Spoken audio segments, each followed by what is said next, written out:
Well, guys, Andrew Bridgen kept his word and called for a debate in Parliament about the WHO Global Pandemic Treaty I've talked about before, while also calling out the unelected and discredited scumbags our government are giving these powers to.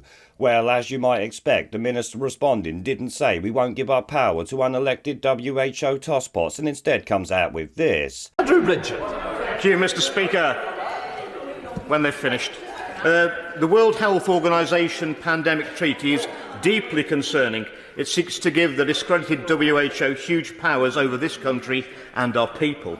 Powers to call pandemics, enforce lockdowns, enforce vaccinations and decide when any pandemic is over. Can we have an urgent debate on the proposed treaty, which, if passed, will take accountability, democracy and sovereignty from our constituents and hand it over to unelected and discredited bureaucrats? Mr. Speaker, that will be the antithesis of Brexit itself.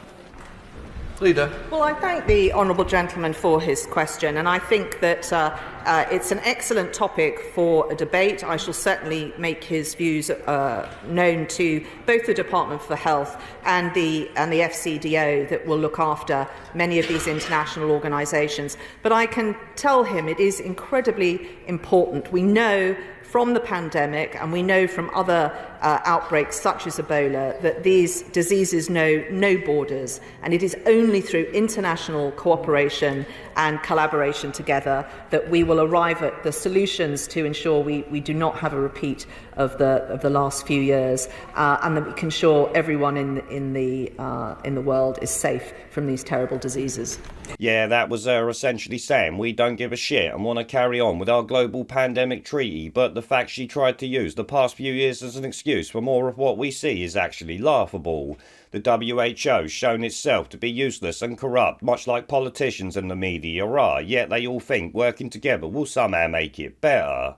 You see? I mean, they're just pissing on us without even the courtesy of calling it rain. Yeah, these people are literally pissing in our pockets and telling us it's raining, or maybe they're taking a big fat shit on our head. I mean, take a look at excess deaths to see how well the WHO and all the rest of them handled the last so-called pandemic, you know, as Panlam Rod Stewart would say.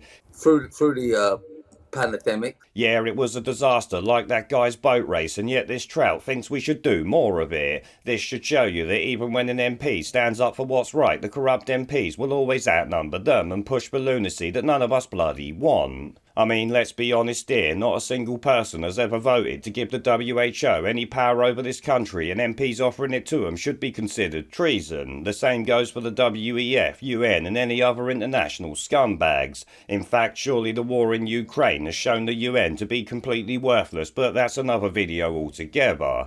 Either way, I think I speak for most people when I say they can shove their pandemic treaties up their arse, and I mean right up there where it belongs.